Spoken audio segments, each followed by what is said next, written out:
How and when do we actually experience sensations of hunger and satiety? These are just some of the questions that I'm going to be answering in this video. And this is actually a two-part series because there is so much information on this subject matter. So make sure you stay tuned for the second portion. Before I get started, I just want to mention that most of the information in this video was inspired by Dr. Barbara Rolls. She is amazing. She's out of Penn State. She's done a ton of research. She actually came up with the concept of calorie density. So definitely check out her books. This info was also inspired by Dr. Andrew Huberman. If you haven't checked out his podcast, it is packed full of science. And I'd also like to thank Dr. Meagan Grega. All right, let's get started on the hunger drive. So how the heck do we know when we're actually hungry? Hunger is just the body's way of letting us know when it needs more fuel. So this can be experienced in a number of different ways. But one survey in particular found that hunger signals tend to be experienced in the gut. I know, shocker. But these are things like a growling stomach or stomach pain in general.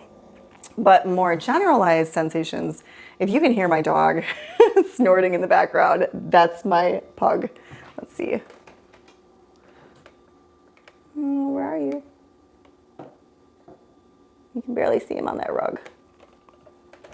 He's getting old. Okay, so where were we? So some lesser experienced sensations of hunger tend to be things like anxiety and cravings or constant thoughts of food, trouble concentrating, headaches, weakness, dizziness, mouth-watering, and even pain. So these sensations have basically been adapted to make us get up and start seeking food, which was a fantastic mechanism for the majority of our human evolution right up until about 100, 150 years ago when we started being surrounded by highly palatable artificial foods. So these days it's a little more difficult to get in touch with our hunger signals. Personally, I always know when I'm hungry when raw veggies are incredibly appealing. It doesn't matter what kind, it just matters that they're satisfying. And that association with reduction in hunger is really important when it comes to what makes us feel satiated. But we'll get into the topic of satiety or feelings of fullness in the next video. But for now, just recognize that general hunger is more so a feeling of being hungry for any type of food. It doesn't really matter what it is. That's why I gave my example of raw vegetables, because you know, if you're hungry for raw vegetables, you're really hungry. A craving, on the other hand, is when you have an appetite for one specific food, as opposed to maybe eating some beans or some raw broccoli. You really just want that cake or that donut. Like, of course, you are going to be hungry at any moment in the day if those are the types of foods you're exposed to. Which brings me to my next topic. So let's discuss some modern pitfalls to our hunger drive and what we can do about it. I already alluded to the first pitfall.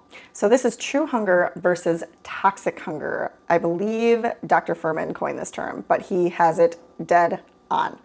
So this is basically the modern problem because we never used to have cakes and donuts and cookies and ice cream and brownies and pretzels and chips for the majority of human evolution. But now that we're bombarded by these options day in and day out, it's really important to focus on whole natural plant foods or foods as grown.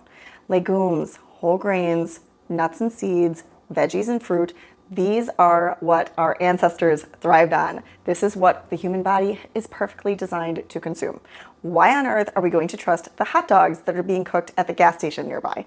Or some packaged, brightly colored candy?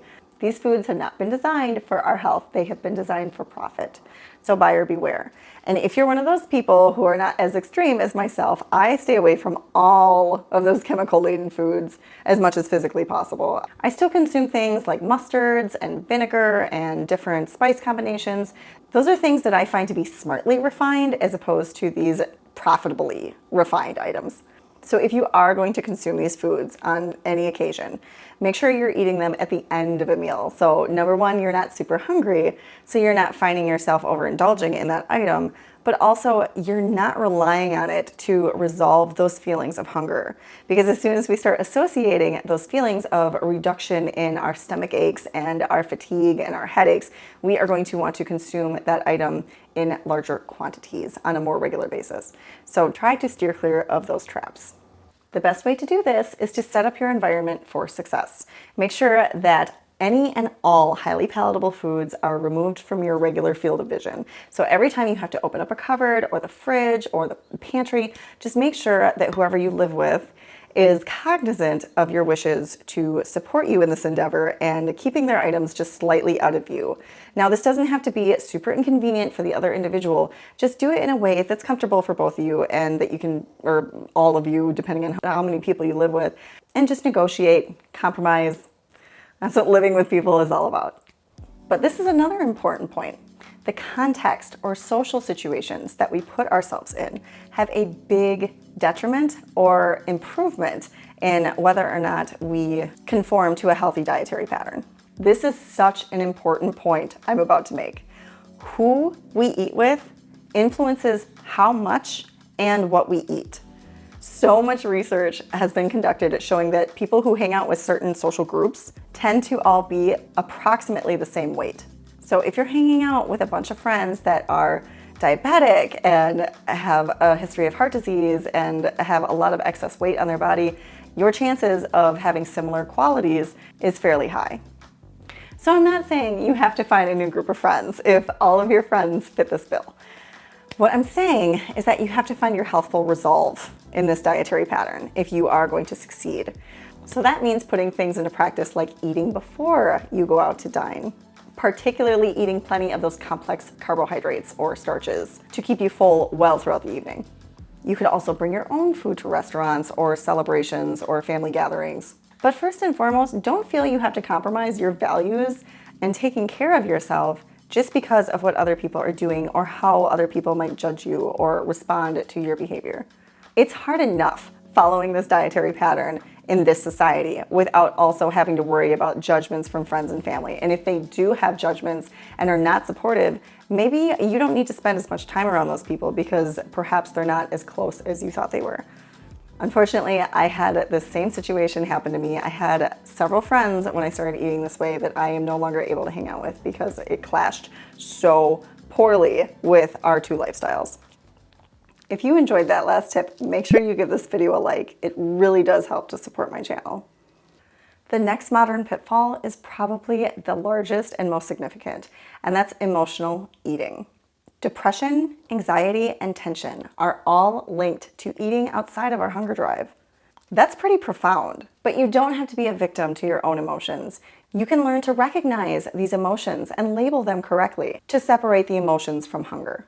After you determine exactly what the emotion is, then you can examine it further and ask yourself, what the heck do I really need to cope with this emotion right now that doesn't involve food?